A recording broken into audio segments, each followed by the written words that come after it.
Welcome into Cooking with Margie. I'm Eric Stafford. This is Margie Mansure, and we are here today with another new recipe. Now, you've got a lot of stuff out here, and I've heard rumors.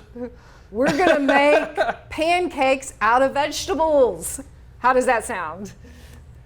Challenging. I have faith that we can do this. Okay. So really, we can make pancakes out of most any vegetable, but today we're gonna use cabbage and carrots.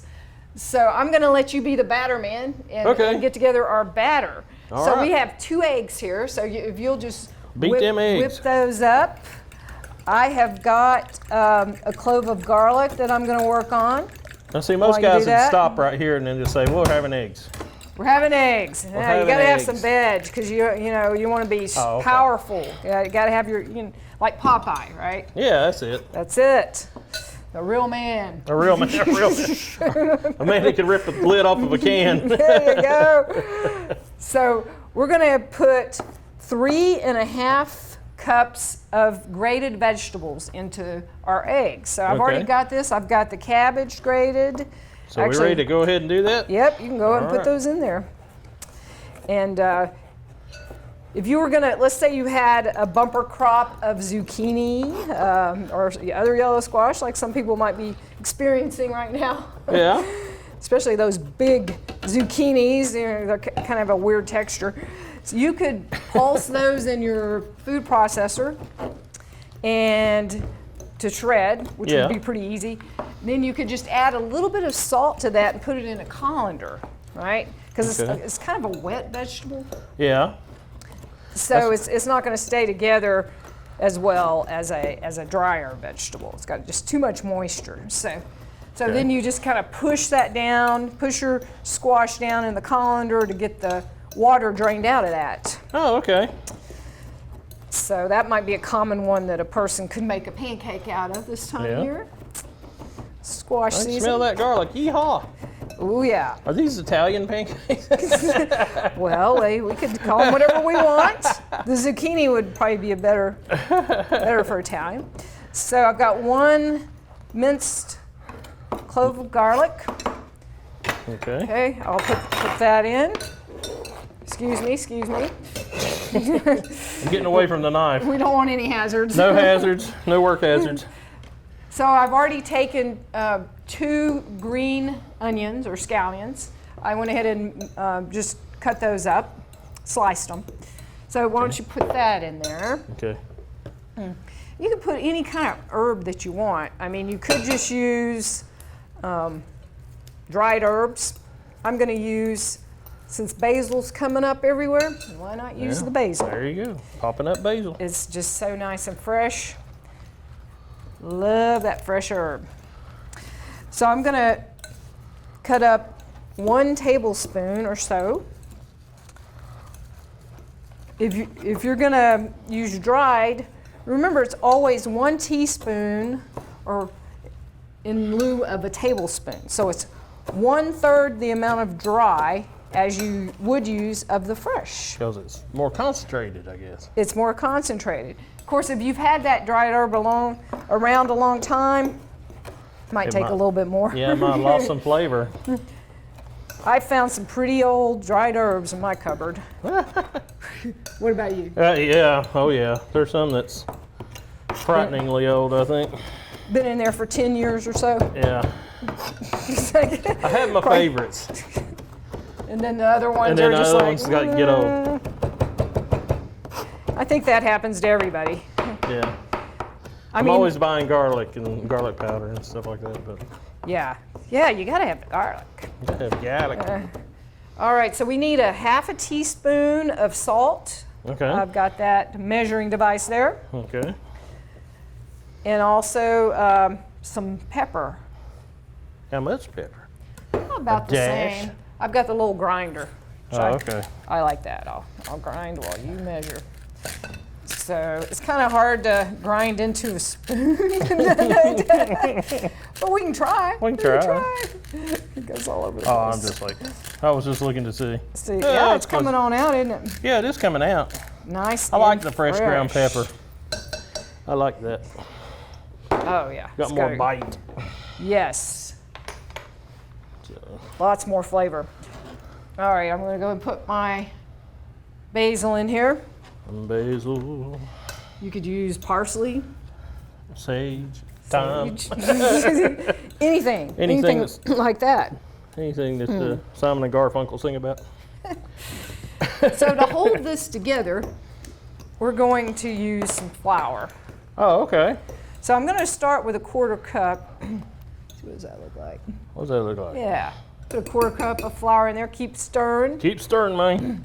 Now, if it were a more wet vegetable, you would need more flour. Oh, okay.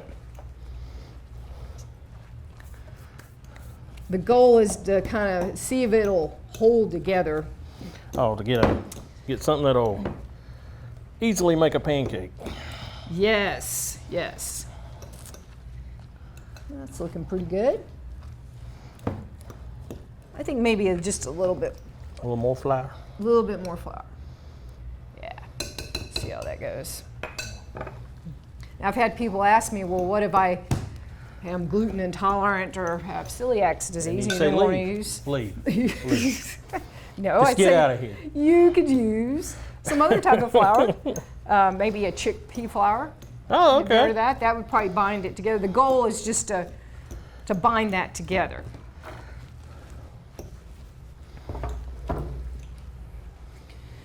Okay, so I'm going to use my iron skillet today Oh, okay. because iron skillets are really nice as far as the even heat goes, and they're really great for pancakes. Yes, they are. So I've got that heating up. Kind of want it to be maybe a medium heat. Okay. You think What you that's going to thinking? hold together? Oh no, we'll give it a go. Hey, you're fine. Okay, so I'm going to use this to measure that out. We'll try one if we need to. We can always add. Okay. Add some more flour to that. So I've got peanut oil today because it Peanut oil? has a good high smoke point. Okay. You could use canola oil. That's another really good one to Yeah. cook your pancakes in. That's good. All right. So let's see. So I'm just going to push that down. See, it's starting to fry already. There it goes. You don't want them to be too big Okay. because they're hard to handle if they're too big. Hard to flip, or what do you mean? Yeah, they're hard to flip. Hard to handle. Okay, so what do you think we should top these with? Syrup. Syrup. Or what do you got? I've made my own syrup. Oh, okay. It's actually more like a dip, I should say. Oh, okay. So it's a herb lemon cream cheese dip to go on top of this.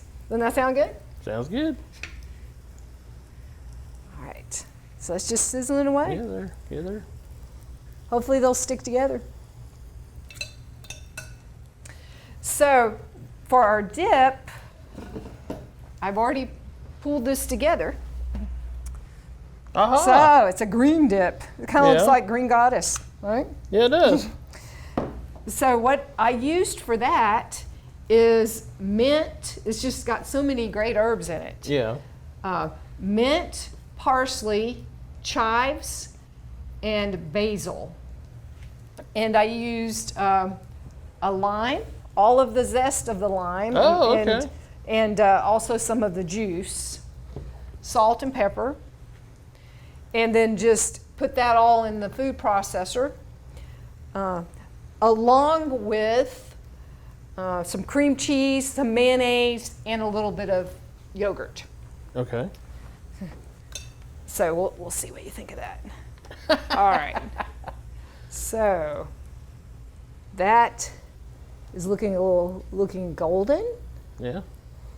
It can cook up a little bit more. I'm turning it up a little bit. Yeah. You know how pancakes are when you first start cooking them? The first batch is usually doesn't look as good as after you've gone on after it you for a get while. used to it and the pan gets heated and yeah. Yeah, you got to figure out where the right temperature. But you talk about that the even better. heat of the cast iron. I tend to start burning mine because I have cranked it up. I have Little to too back much off. heat. Yeah, I'll have to back off because I've got it too hot sometimes. That smells pretty good. So you could do this with corn. Yeah. Just cut it off the cob. If you've had broccoli, I think you could. I probably would cook the broccoli just a little bit beforehand. Oh, really? Yeah, just a little bit, or just cut it up really, really small. Yeah.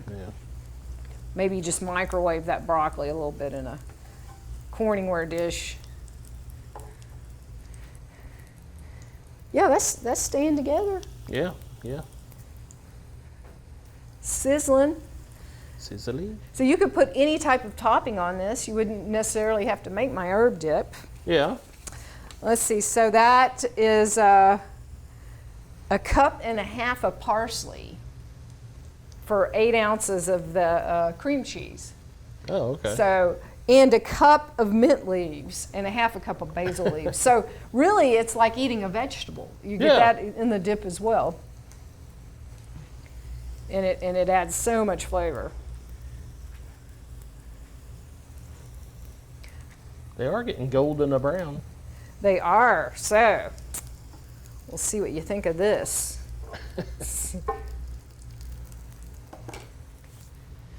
So I like to use a plate with a little paper towel. Yeah. Put that on.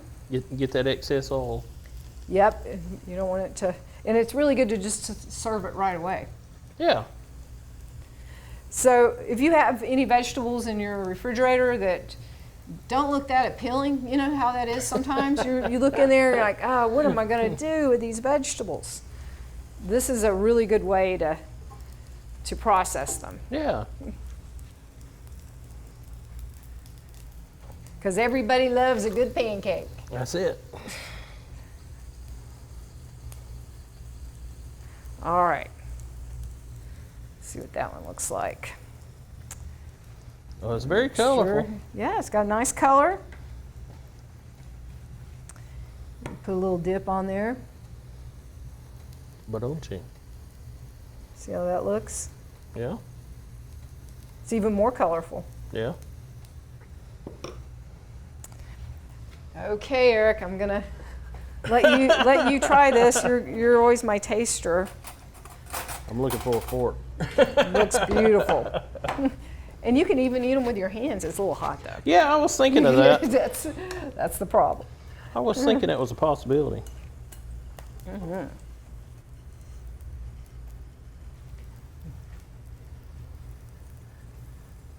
That's pretty good.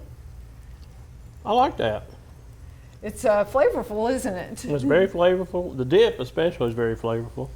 Yes, I find that dip amazing. Yeah. It's really good. And we'll put that dip up at the end of the show if you want to give that a try. You can also use that dip just as a dip for chips or other vegetables. Yeah. It's fun like that. It's great. I like it. All right. Well, I'm glad you like it. And I hope you guys try the vegetable pancakes. Again, very versatile and used with any kind of vegetable.